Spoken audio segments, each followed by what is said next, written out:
So I'm sitting here right actually beside my son's tree fort, and I want to do a little bit of painting. Being out in nature is very inspiring, and while often I go back to my studio because I don't want to carry all my gear, there are times when I would love to just kind of commune with nature, I guess, while I'm also doing a little bit of watercolor painting. And I think even though my plein air painting efforts don't usually result in masterpieces, they give me a better ability to observe, to record detail, and just be right in the moment as I'm painting.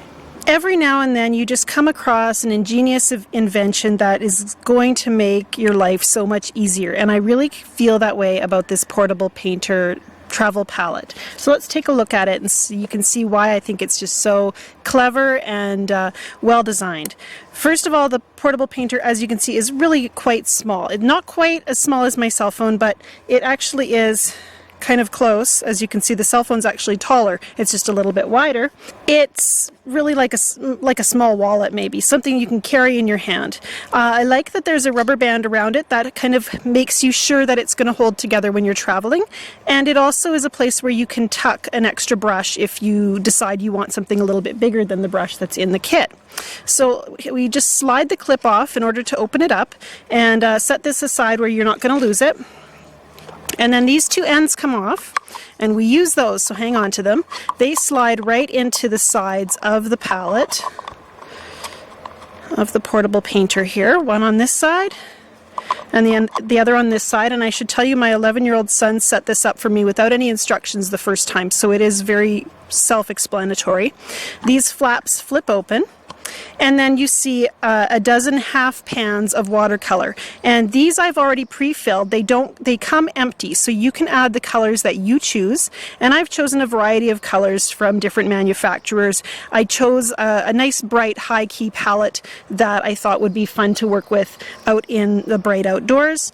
And the really cool thing is these two ends that we snapped on are water containers, and if you've seen my videos, you know I love using two water containers. I never want to have just one, so this is perfect for me. I have got the two containers that I use, and because they snap on like this and mount so that the palette has kind of this this shape, U-shape, I guess, I can either set it on the ground and it actually sits nice and stable even if the ground is a little uneven, which it really kind of is here in the forest, or I can put it right on my knee like this and it sits right on my lap, which is perfect because then it's right at hand, basically in the same position where I would put it if I were painting in my studio. And it just straddles my knee like this, and if I want it to sit a little tighter, I just slide it up where my thigh is a little bit fatter. And my bottle of water, of course. So I'm going to hold on to it when I fill the water containers, because when one side gets heavier than the other, it might not sit on my lap quite so nicely. So I'm going to fill them up to the same level. There we go. And then all I need is the little travel brush that came with the palette, and it just sits right in here like so. So I can just pull that out, and the nice thing about this brush is it has two ends. You just pop this open, and we have a wide end and a narrow end. This is a very small brush. I would say maybe a number 4 and a number 2 round. It doesn't have sizes marked on it. But for plein air painting and for the size of the palette, I think that works just fine. And as you can see, my paper that I'm working with today, Watercolor Postcards by Hanamula, are quite small as well. So that gives me really everything I need to paint on a small scale in the outdoors. Everything except the bug spray. So I'm just going to look around and see what I can see to paint, and I'm going to start with some yellow because I've got a lot of beautiful sunlight happening in the forest here today, and I like to always paint the light first. So I'm just going to create that little pattern of light, and then I'm going to add some green gold because I see some green in the foliage there, and maybe a little bit of this, which is the quinacridone, actually it's Aussie Red Gold from Daniel Smith. I like to start with one interesting focal point and then move out from there. And then right beside that there's a big tree that comes up, and I'm using some manganese purple. Because I got to pre-fill this palette with my own paint, I'm confident that the paint I have, I know the colors I have, I'm confident that I can, I don't have to change my approach to painting. So this portable painter palette doesn't affect my painting style at all. It just gives me the versatility to be able to paint out of doors. And I'm trying to remember what colors I have here. This is another purple. I didn't add any darks, any black or Payne's gray. I can mix my own. I'm going to mix a little bit of blue and orange to create a nice dark and use that on my tree here. And that's one tree. In behind it there's actually another tree, so let's put that one in too. This is Jadeite Genuine, which is a nice green, but I think it needs to be a little bit more toned back. Little water added. Lots of mixing areas here in the palette, which give me a lot more versatility as well. I can mix up all kinds of colors depending on what I've already pre-filled the palette with.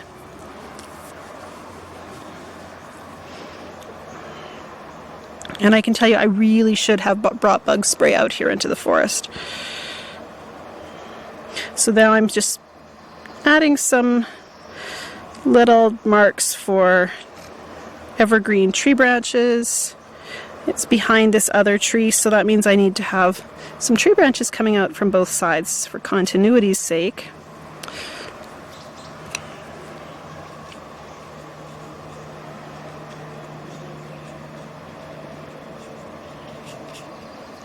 When you're using a small brush, you're going to find yourself using the side of the brush more to fill areas. And that's actually a good habit to build, because I often use the side of my brush when I'm painting. And the more you practice at using the side of your brush rather than always using the point, you're going to be able to fill areas more quickly, and you're going to be able to have some more organic kind of strokes. What happens is when you're using the side of your brush, you let the brush do a lot of the work rather than having these mechanical looking brush marks that are often what happens when we're painting really carefully and not wanting to make any mistakes.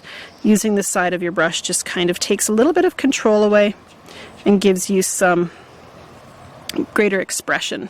So when you sacrifice control, you get more spontaneity and beautiful, beautiful expressive marks.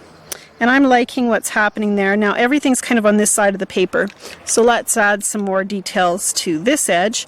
And I think one way to do that is to paint in a few of the shadows in the scene.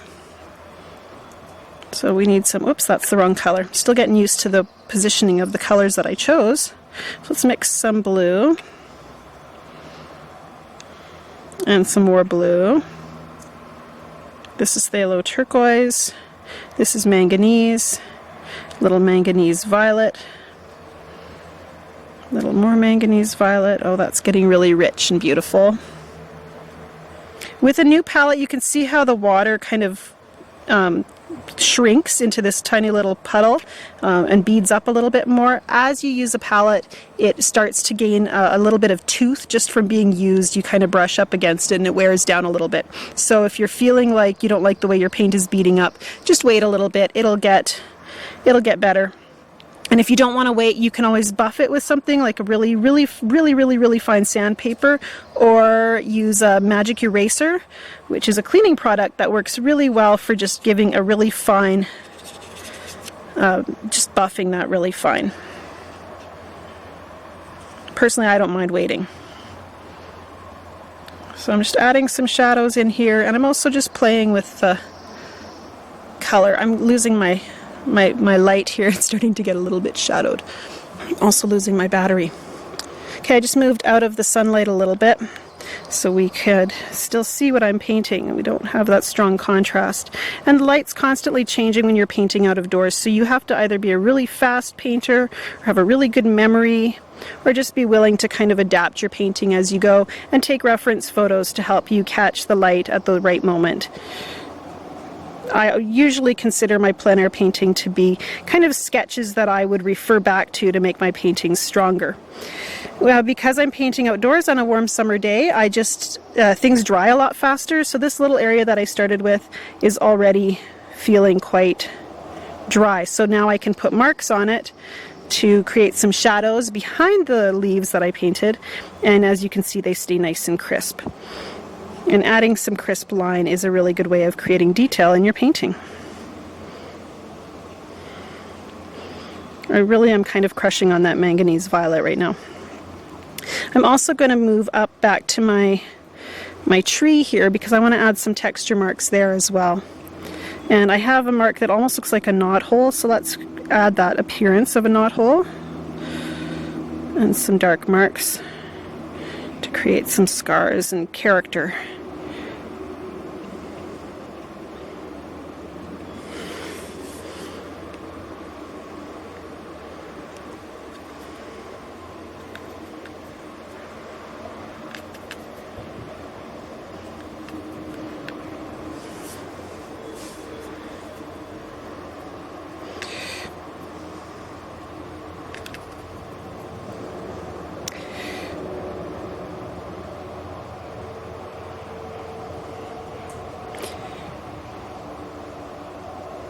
Now, one thing I really like not having to worry about is my palette. As I'm working, I don't have to worry about tipping my water. It's right at hand. The portable painter is just providing everything I need right close by.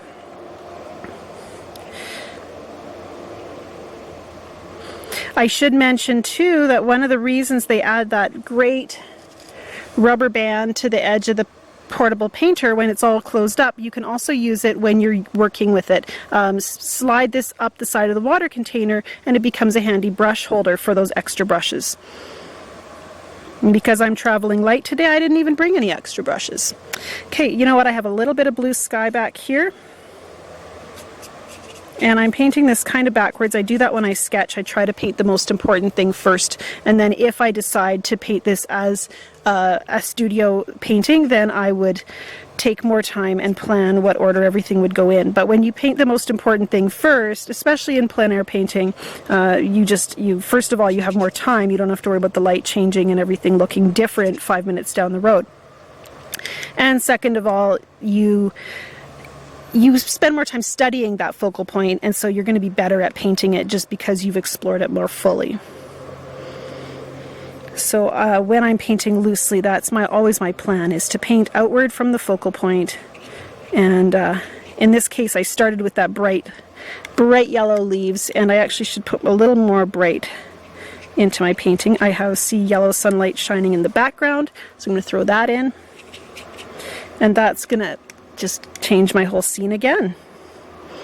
And it's really fun to see how a painting comes together as you're sketching outdoors. Sometimes what you think is the focal point isn't, and sometimes you just surprise yourself with what you're able to observe and capture in just a few minutes. Let me just sum up my feelings about the portable painter. I'm not a big plein air painter, and one of the reasons that is because it is difficult to pack up all your supplies and gear and get out into nature. I find that a lot of times I might have to hike to get to a beautiful location, or maybe I'm traveling with my family and just didn't bother to bring my painting stuff because I didn't want to carry all that stuff all that way. Bringing a little case like this where I can pack up my brush, slip it in the palette, quickly close it up, and I should actually, if I brought paper towel, which I did not, I would wipe up that little excess moisture that's right there. But I'm just going to close it for now. It's going to just one drip, so shouldn't matter too much. I could just flap these flaps closed, slide off my ends, and just share that water with nature.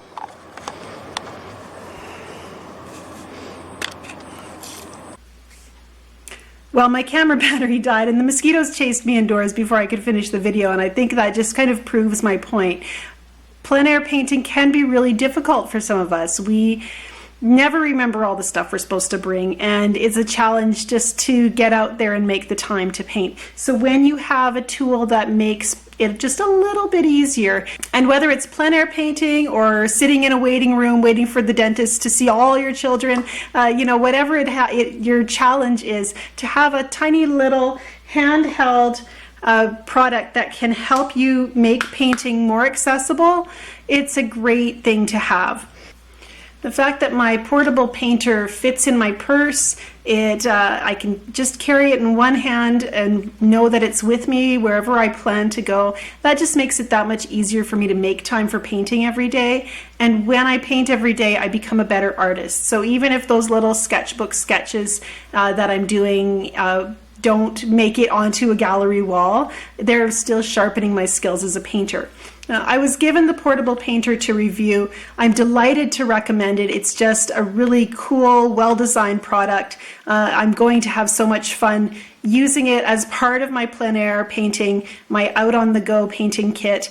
The portable painter retails for $29.95 on portablepainter.com, but I've been given a 10% off discount code. If you use the code Angela, that's my name in all caps, you can save 10% when you order the portable painter at portablepainter.com. So I'm delighted to share that link with you and that discount code. I'm also giving away a portable painter this week as a part of my Watercolor Summer Challenge. And if you don't know about the Watercolor Summer Challenge, you're going to want to check that out. Watercolorsummerchallenge.com. There's weekly challenges which we can enter, as well as a great big grand prize that I'm giving away at the end of the summer. So all the details are at watercolorsummerchallenge.com. And of course, if you're wanting to sharpen your painting skills and become a better watercolor artist, take the time to look at the other videos on my YouTube channel. Check out my learning website at learn.angelafair.com for more structured courses. And remember that when you purchase a course in July 2017, I'm giving $1 for every course purchased to the Dreaming Zebra Foundation, which provides needy children with art supplies so that poverty is not a hindrance to creativity. And I love that idea. It's important to me to give children the tools that they need to be creative. So that's a cause I'm very happy to get behind. The little scene I painted today is also just a little bit of a hint about what's coming in next week's Watercolor Summer Challenge. So make sure you check that out at watercolorsummerchallenge.com. I'm Angela Fair. Have a great day.